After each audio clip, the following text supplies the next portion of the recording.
तो hello and welcome everyone to my YouTube channel. रोज़ की तरह मैं हिमांशु मिश्रा और आज मैं आपको बताने जा रहा हूँ क्लास 9th का काफ़ी इंपॉर्टेंट टॉपिक जो कि है द फ्रेंच रिवॉल्यूशन। तो दोस्तों, फ्रेंच रिवॉल्यूशन फ्रांसीसी क्रांति ये एक ऐसी क्रांति थी जिसे ना कि सिर्फ इंटायर कंट्री बल्कि पूरी की पूरी दुनिया की हिस्ट्री को पलट करके रख दिया इसने। तो जो हमारे डेमोक्रेटिक आइडियाज ये सारे जो आए फ्रेंच रिवॉल्यूशन से ही आए, सारे फ्रेंच रिवॉल्यूशन से आए। तो चलिए आज हम लोग इसको जानते हैं पूरा का पूरा फ्रेंच रिवॉल्यूशन, वो भी सिर्फ एक शॉट में। तो चलिए फ्रेंड्स शुरू करते हैं। फ्रेंच रिवॉल्यूशन की शुरुआत होती है फॉल ऑफ बेस्टाइल से। तो भैया ये फॉल ऑफ बेस्टाइल क्या था? तो जो दोस्तों जो बेस्टाइल था 14 जुलाई 1789 को जो फ्रांस के लोग थे उन्होंने राजा के खिलाफ विद्रोह करने का सोचा और सबने मिल करके एक मिलिटिया का गठन किया और फिर वहाँ से वो लोग बेस्टाइल पे हमला बोल दिए। और किस लिए हमला बोले? ताकि वो वहाँ पे हथियार मिल सके उन्हें। वहाँ पे अब लड़ाई करना है तो हथियार तो चाहिए ना, इसीलिए वहाँ पे हमला कर दिए।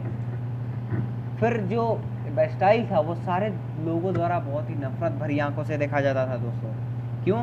क्योंकि जो बेस्टाइल था वो राजा की निरंकुशता यानी कि राजा के डिस्पोटिक पावर को शो करता था, इसीलिए सारे लोग बेस्टाइल को हेट करते थे। अक्सर एग्जाम में क्वेश्चन पूछा जाता है, why was Bastille hated by all? Because the Bastille shows the despotic power of the king. आगे बढ़ते हैं दोस्तों, आखिर ये सब क्यों हुआ? Why this happen? तो चलिए शुरुआत करते हैं French society during 18th century.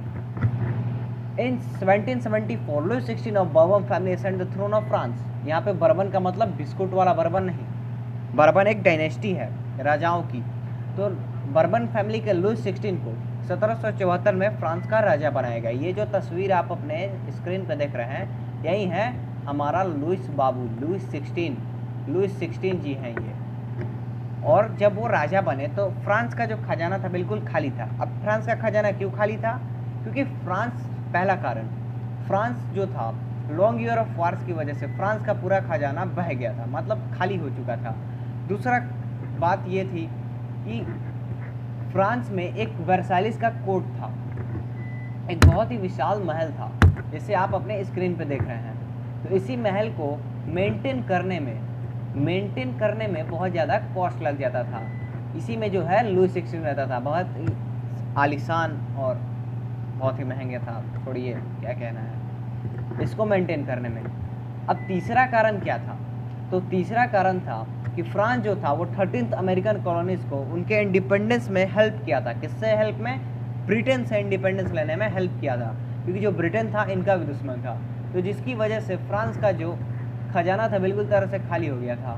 एक आपको पॉइंट की बात बताऊं दोस्तों कि इसके बाद फ्रांस के ऊपर लगभग 2 बिलियन लीवर्स का कर्ज लग गया था। कर्जा लिया था 2 बिलियन लीवर्स का कर्जा लग गया था। और जो स्टेट को जो लोग कर्ज दिए थे वो लोग 10% का इंटरेस्ट जोड़ने लगे थे, 10% का इंटरेस्ट जोड़ने लगे थे स्टेट पे। तो अब तो राजा आया भैया, अब राजा भिखारी हो गया, तो अब राजा कुछ करता ना। तो चलिए शुरुआत करते हैं। तो उससे पहले क्या किया राजा, उससे पहले जान लेते हैं कि हम लोग किस चीज़ के बारे में, फ्रांस में किस तरह की सोसाइटी थी। तो उससे पहले जान लेते हैं ओल्ड्रिज्म टर्म। दोस्तों, ओल्ड्रिज्म एक ऐसा टर्म है जिसको कि यूज़ किया जाता है फ्रांस की सोसाइटी 1789 पहले कैसी थी उसको डिस्क्राइब करने के लिए। सो फ्रेंड्स, ओल्ड्रिज्म तो हमने जान लिया, अब जानते हैं कि फ्रांस की सोसाइटी किस तरह की थी। तो फ्रांस की सोसाइटी 3 भागों में बटी हुई थी, first estate, second estate and our last third estate. तो चलिए सबके बारे में डिटेल में जानते हैं कि फर्स्ट ई स्टेट में कौन कौन लोग आते थे, सेकेंड ई स्टेट में कौन कौन लोग आते थे और थर्ड में कौन कौन लोग आते थे। तो फर्स्ट में आते थे कलर्जी। अब कलर्जी में आते थे, कलर्जी में कौन कौन से लोग थे? तो कलर्जी मेनली जो हैं चर्च के जो क्रिश्चियंस होते थे, जो उनके पादरी लोग होते थे, पुजारी लोग, वहीं होते थे, कलर्जी ग्रुप में आते थे। वो लोग जो थे फ्रांस के टोटल 0.5% ऑफ द पॉपुलेशन में थे और उनके पास जो लैंड था बहुत ज़्यादा लैंड था उनके पास, कहिए मत। ये लोग थर्ड स्टेट से, इस वाले स्टेट से टैक्स लेते थे जिसका कि नाम तित्स कहते हैं मैनली। आगे बात करते हैं नोबेलिटी। तो नोबेलिटी क्या थी? नोबिलिटी जो थी, जिनको कि हम लोग फ्यूडल लॉर्ड्स भी कह सकते हैं, फ्यूडल लॉर्ड्स, ये जो थी 1.5% ऑफ द टोटल फ्रांस की पॉपुलेशन की इन लोगों की थी। और ये जो नोबिलिटी वाले थे, ये लोग भी कम नहीं थे। ये लोग कॉमन पीपल से क्या लेते थे? कर्ज लिया करते थे, कर्ज बोल रहा हूँ मैं, कर लिया करते थे इन लोगों से। और ये जो कलर्जी वाले लोग थे वो इनसे 1/10 इनका एग्रीकल्चर प्रोडक्ट लिया करते थे। अब इस नोबिलिटी सेक्शन में कौन कौन लोग आते थे? तो हमारे जैसे राजा के जो मंत्री ये सब हो गए वो लोग आते थे। इनको भी तो है टैक्स नहीं देना पड़ता था, इनको भी टैक्स नहीं देना पड़ता था।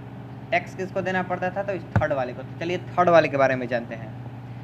तो थर्ड वाला जो था वो लगभग 98% था पूरे फ्रांस के पॉपुलेशन का, जिसमें कि कुछ अमीर कुछ गरीब, जो कि कुछ बिजनेसमैन, लॉयर्स थे, हमारे व्यापारी थे, या फिर जो कोर्ट के ऑफिशियल्स थे, या फिर कुछ आर्टिस्टियंस और छोटे छोटे किसान, ये लोग आते थे। ये लोग जो थे, एक तो टैक्स ये लोग इसको देते थे कलर्जी वालों को, और दूसरा टैक्स ये लोग किसको देते थे? दूसरा टैक्स देते थे जो कि था डायरेक्ट टैक्स, जो कि देते थे टैली, स्टेट को पे करते थे। उस टैक्स को क्या बोलते हैं हम लोग? टैली। और जो इनडायरेक्ट टैक्स था जिसको कि ये लोग कलर्जी को देते थे, वो क्या था? हमारा टिट्स। और क्या देते थे उसमें? लगभग 1/10 ऑफ देयर एग्रीकल्चर प्रोडक्ट्स। तो ये थे इन तीनों के बारे में जानकारी। इन तीनों की अगर आप छोटा छोटा इमेज देखना चाहें तो ये जो है बाबू हमारे कलर्जी वाले पादरी लोग। और इसमें देख रहे हैं आपके सब तरह के लोग हैं, किसान, नोबिलिटी, लॉयर्स, मर्चेंट्स, ये सब। और यहाँ पे हमारे थे नोबिलिटी, राजा के जो मंत्री लोग होते थे वो थे, इसमें आते थे नोबिलिटी वाले में। नोबिलिटी वाले सेक्शन में हमारे मंत्री लोग आते थे। अब दोस्तों आगे बात करें हम लोग कि आगे क्या हुआ French revolution. So let's move forward. तो जो ईच स्टेट था, अब बात करते हैं वोटिंग कैसे होती थी फ्रांस में। मतलब कि भैया जब किसी भी फैसला लेना हो तो कुछ तो वोटिंग किया जाए ना। तो वोटिंग किस तरह से होती थी? तो जो हमारा फर्स्ट स्टेट था, सेकंड स्टेट था और थर्ड स्टेट था, तो सारे से एक एक ही वोट लिया जाता था, एक एक वोट। जैसे फर्स्ट स्टेट वाले का एक वोट, सेकंड स्टेट वाले का एक वोट एंड थर्ड वाले का एक वोट। अब जो था कि फर्स्ट और सेकंड वाले को तो वोट देना नहीं था, सॉरी वोट मैं बोल रहा हूँ, फर्स्ट और सेकंड वाले को तो टैक्स देना नहीं था। तो ये लोग जो थे राजा के साथ मिले हुए थे। मतलब भाई राजा इनको सुख दे रहा है तो इनसे क्या मतलब राजा से। और थर्ड वाला जो था ये तो बेचारा, इन दोनों से तो एक एक वोट मिल जाता था, तो ये दोनों जीत जाते थे और ये बेचारा हार जाता था। तो इसी तरह से लुई 16 ने जो एम्प्टी ट्रेजरी था उसके लिए इसने टैक्स बढ़ाने की सोची। तो टैक्स बढ़ाने की सोची तो इसने सभी लोगों को, सारे ई स्टेट के लोगों को अपने महल में बुलाया, और वहाँ पे the estate general political body which had representative all 3 state 5 May 1789 को। Now friends we talk about the growing of middle class in 18th century. दो मिडिल क्लास वैसे लोग होते हैं जो ना ज़्यादा अमीर ना ज़्यादा गरीब, जैसा कि आज हमारे इंडिया में इनकी संख्या बहुत ज़्यादा है। तो फ्रांस में भी मिडिल क्लास के लोग थे। तो दोस्तों मैंने एक छोटा सा लिखा है, France with in the emergence of social groups and middle class philosopher such as John Locke and Jean Jacques Rousseau. तो मिडिल क्लास का ग्रो हुआ जिसकी वजह से फ्रांस में रिवॉल्यूशनरी के आइडियाज़ आए, जिसमें कि हमारे 3 फिलोसफर्स थे, Jean Jacques Rousseau, Voltaire and Montesquieu. तो अब जानते हैं तीनों रिप्रेजेंटेटिव्स ने हमारे क्या क्या बातें कही थी। तो हमारे जो जैन जैक्यूस रूसो थे, अ सोसाइटी लॉक रिफ्यूटेड। जो हमारे जॉन लॉक थे, ये जो हमारे जॉन लॉक हैं, उन्होंने doctrine of the divine and absolute right of the monarch के एब्सोल्यूट राइट्स माने पावर्स का एब्सोल्यूट राइट के डिवीज़न में बात किया था। और जो 2 रूसो थे उन्होंने रिप्रेजेंटेटिव्स और पीपल के बीच एक सोशल कॉन्ट्रैक्ट का बात किया था। सोशल कॉन्ट्रैक्ट कहने का मतलब कि जन सहमत, अगर हमारे लोग चाहें राजा को वोट दें, लोगों के बहुमत के द्वारा वहाँ के शासक को चुना जाए। ये इनका कहना था, ये जो भाई साहब थे। और मॉन्टेस्क्यू का क्या कहना था? तो मॉन्टेस्क्यू जो थे वो राजा की शक्तियों को 3 भागों में डिवाइड करने का सोचे, जो कि था पहला हमारा legislature, and second is our executive, and third is our judiciary. इन 3 भागों में बांटने के लिए सोचा। तो ये थे हमारे सारे फिलोसफर्स के आइडियाज़। मेन हाथ इन्हीं का है इस फ्रेंच रेवोल्यूशन को कराने में। अगर आगे बात करते हैं दोस्तों, तो जो आउटब्रेक ऑफ रिवोल्यूशन कैसे हुआ फ्रांस में, तो जो लुई 16 था वो ईएसटी जनरल की मीटिंग बुलाता है 5 मई 1789 को, और ये प्रपोजल रखता है सबके सामने कि अब मैं टैक्स बढ़ाऊंगा, और टैक्स बढ़ाने का प्रपोजल रखता है। जब वो सबको बुलाता है तो जो फर्स्ट स्टेट और सेकंड स्टेट के लोग एक तरफ दूसरे तरफ मुंह करके बैठे थे यहाँ पे राजा, और जो हमारे थर्ड स्टेट वाले लोग थे वो पीछे क्या थे, खड़े थे। इनको बैठने के लिए जगह नहीं दिया गया था, ऐसे रखा गया था।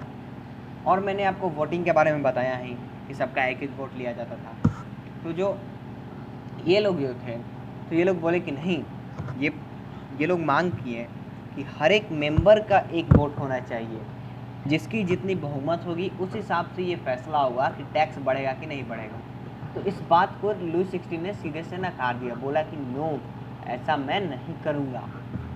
तो ये लोग वहाँ से खुद को इंडिपेंडेंस घोषित कर दिया, वहाँ से सारा तोड़ ताड़ के निकल गए और बोले कि, और अपने आप को नेशनल असेंबली घोषित कर दिया, अपने आप को नेशनल असेंबली घोषित किया 14 जुलाई को। इसी के बाद दोस्तों 14 जुलाई 1789 को बेस्टाइल पे, यहीं से निकलने के बाद जाके वहाँ पे सारा तोड़ फोड़ किया था।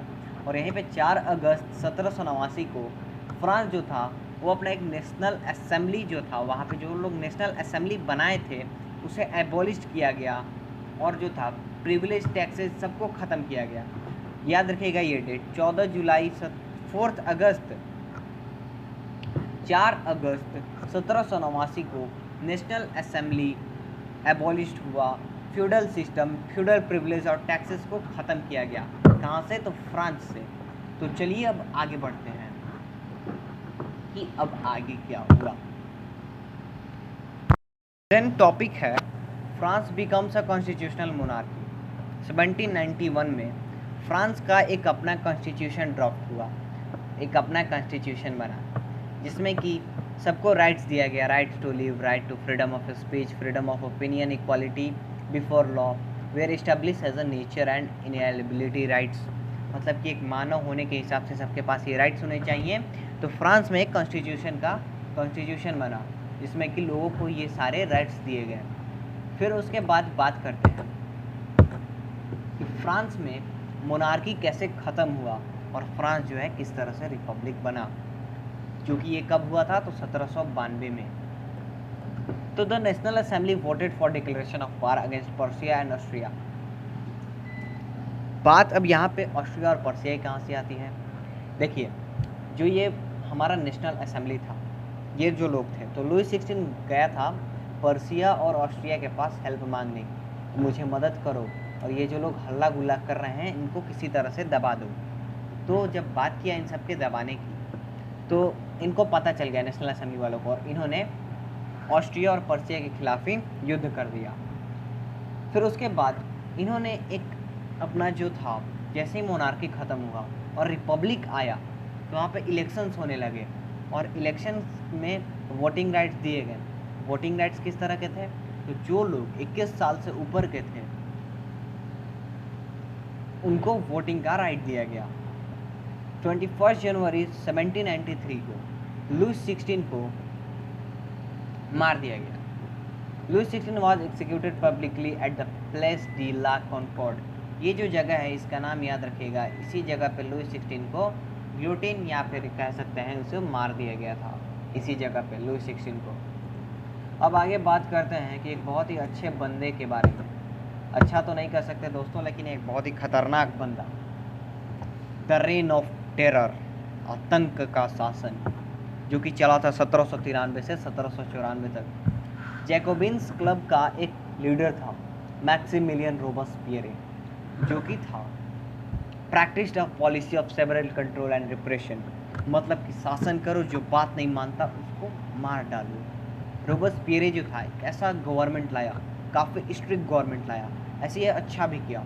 इसने सारे फ्रेंच के मेन और वुमेन को सिटियोन और सिटियोनी, जो कि एक फ्रेंच वर्ड है, या फिर मॉन्सियोर और मैडम का नाम दिया। ये जो लोग था, जो लोग इसकी बातों का उल्लंघन करते थे, ये उसे ग्लूटिनो करवा देता था। ग्लूटिनो एक ऐसा डिवाइस है दोस्तों, जिसको कि एक आदमी को, आप जैसे यहाँ पे देख रहे हैं, एक आदमी के मुंडी को काटने के लिए इसका यूज किया जाता है। आगे चल कर के 1794 में लुई 16 की बातें ज़्यादा फैली नहीं, और आगे चल कर के लुई 16 भी दोषी साबित हुआ और लुई 16 को भी ग्लूटिन कर दिया गया उसी के मशीन से। इसके बाद फ्रांस में डायरेक्टली रूल आया। अब जब सारे शासक ख़त्म हो गए तो लोग आपस में क्या आया, डायरेक्टली रूल आया फ्रांस में।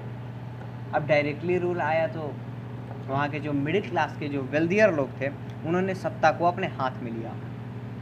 और वहाँ पे जो था डायरेक्टरीज, वहाँ के जो डायरेक्टर्स थे डायरेक्टरी रूल्स के, और जो लेजिस्लेटिव के काउंसिल थे, उनके बीच हाथापाई मैं नहीं कह सकता हूँ, मतलब कि वाद विवाद होने लगे, नहीं मैं ये करूँगा, नहीं मैं वो करूँगा। तो इसी पॉलिटिकल इंस्टेबिलिटी के चलते एक राइज ऑफ नेपोलियन हुआ, नेपोलियन बोनापार्ट। अब भैया आपस के लोग जब लड़ेंगे तो बाहर वाले तो फ़ायदा उठाएंगे ना। तो इसी मौके को देख करके नेपोलियन जो था फ्रांस में इंटर किया, चलो भैया फ्रांस पे शासन करते हैं। तो फिर उसके बाद फ्रांस में कौन आया, नेपोलियन बोनापार्ट। अब उसके बाद हमारा जो नेक्स्ट टॉपिक है वो है एबोलिशन ऑफ स्लेवरी। स्लेवरी कैसे ख़त्म हुआ, तो पहले बात कर लेते हैं स्लेवरी होता क्या था। तो दोस्तों 17वीं शताब्दी से ही स्लेव ट्रेड चला आ रहा है। जो मर्चेंट्स थे वो बॉर्डेक्स और नाइन्टीज अफ्रीकन कोस्ट से बहुत सारे मजदूरों को, बहुत सारे स्लेव को नावों में भर भर के, भेड़ बकरियों की तरह नावों में भर भर के, और फ्रांस, अमेरिका, इन सब के कॉस्ट पे ले जाते थे और उन्हें बेच देते थे। नेपोलियन जब आया तो उसने स्लेवरी को कुछ हद तक ख़त्म किया, और जो फाइनली जो स्लेवरी था वो फ्रांस में 1848 में ख़त्म हुआ। एक और मैं टॉपिक यहाँ पे लिख देना चाहूँगा कि वोटिंग राइट्स वुमेन्स को कब मिली फ्रांस में। वोटिंग राइट्स वुमेन्स को कब मिली, तो दोस्तों वोटिंग राइट्स वुमेन को मिली थी 1946 में। 1946 याद रखिएगा, वोटिंग राइट्स वुमेन को फ्रांस में 1946 में मिली थी, हमारे देश के आज़ाद होने के कुछ समय, एक साल पहले। इसके बाद अगर बात करें फ्रेंड्स, तो हमारा लास्ट जो टॉपिक आता है, नेपोलियन फाइनली 1815 में वाटरलू की लड़ाई में हार गया।